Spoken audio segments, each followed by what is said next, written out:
আজকে নেতাজি ইন্ডোর স্টেডিয়ামে একটা অনুষ্ঠান ছিল, সেখানটায় সেই অসংগঠিত শ্রমিকরা তারা বলছে দীর্ঘদিন ধরে কমিশন পাচ্ছে না এবং দুই মন্ত্রীর সামনেই একেবারে অসংগঠিত ব্যাপক গন্ডগোল। আমি তো কোনো খবর রাখি না, না জেনে কি করে বলবো। অসংগঠিত শ্রমিকদের তো ধীরে ধীরে তাদের স্বাস্থ্য সাথীর মধ্যে আনা হয়েছে, সুতরাং সম্পূর্ণ ঘটনাটা না জেনে মন্তব্য করাটা ঠিক নয়। কোন মন্ত্রী ছিল, কারা ছিলেন, তারা বলতে পারবে। 7 তারিখে মুখ্যমন্ত্রী নন্দীগ্রাম যাওয়ার কথা, বিধায়ক অসুস্থ অখিল গিরি, উনি করোনা নিয়ে হাসপাতালে ভর্তি কলকাতা। এখন সবকটা আসলেই তো মমতা বন্দ্যোপাধ্যায় তো মুখ, সেক্ষেত্রে থেকে ওনার এই পূর্ব মেদিনীপুরে তো কারোর নেতৃত্বে চলতে হবে, অখিলগিরির নেতৃত্বে তো চলছে। সুতরাং অখিলগিরি অসুস্থ হওয়াতে তিনি সঙ্গত কারণেই সভাটা না করে কর্মী সভার ডাক দিয়েছেন। সেখানে তো শুনছি সুব্রত বক্সি যাবে, আমাদের অনেকেই যাব, কিন্তু অখিলগিরিকে বাদ দিয়ে নন্দীগ্রামে মিটিং করাটা কি যুক্তিযুক্ত হবে? বিজেপি দাবি করছে 2016 থেকে এমপ্লয়মেন্ট এক্সচেঞ্জ অকেজ হয়ে রয়েছে রাজ্যে, বেকার যুবকদের নথি উধাও করে দেওয়া হয়েছে। আমি এর কোনো উত্তর দেব না, তার কারণ রোজই এক একটা ইস্যু নিয়ে তারা বলছে। তারা মানুষের কাছে যাক, মানুষকে বলুক। শুধুমাত্র টিভিতে বলবে আর টিভিতে আমরা উত্তর দেবো, হবে না। মানুষের কাছে যেতে হবে, মানুষকে বোঝাতে হবে। সারা রাজ্যে 2 কোটি লোকের চাকরির যে কথা তারা বলেছিলেন, 2টো চাকরিও তো তারা দিতে পারেনি।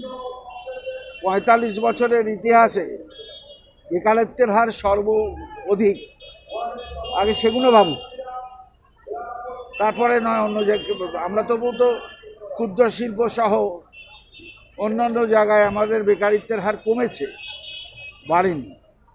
বলছি, মুখ্যমন্ত্রী আজকে পাড়ায় পাড়ায় সরকার একটি প্রকল্প ঘোষণা করেছেন বোলপুরে। বিজেপি দাবি করছে যে বিজেপির লোকেদের পাড়ায় পাড়ায় ঢুকতে দেওয়া হবে না, তার জন্য এই কৌশল নিয়েছে সরকার। কেন এত শক্তিশালী দল ঢুকতে পারবে না কেন? পাড়ার লোককেও কেন্দ্র সরকারের নিরাপত্তা দেওয়া হচ্ছে। এত শক্তিশালী মানুষকে নিয়ে চলে, তাদের এত ভয়ের কারণ কি?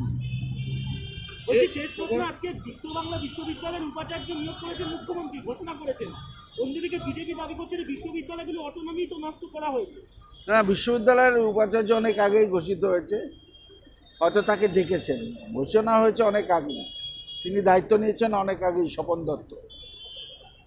দীর্ঘদিনের প্রায় ঘরবন্দি একটা জীবন। আমি বিশ্ববিদ্যালয়ের স্বাধিকার রক্ষার পক্ষে, সুতরাং অটোনমিকে খর্ব করছে আমি জানি না।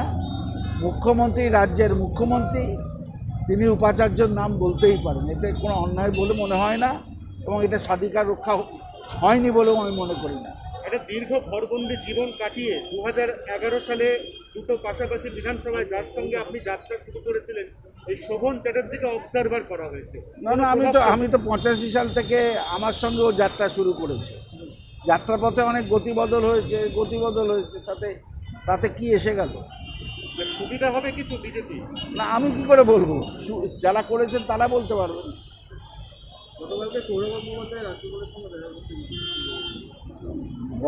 বড় মাপের খেলোয়াড় তিনি, সৌজন্য সাক্ষাৎকার কোথায় যদি করতে যান, তার মধ্যে রাজনীতি খোঁজার দরকারটা কি আছে?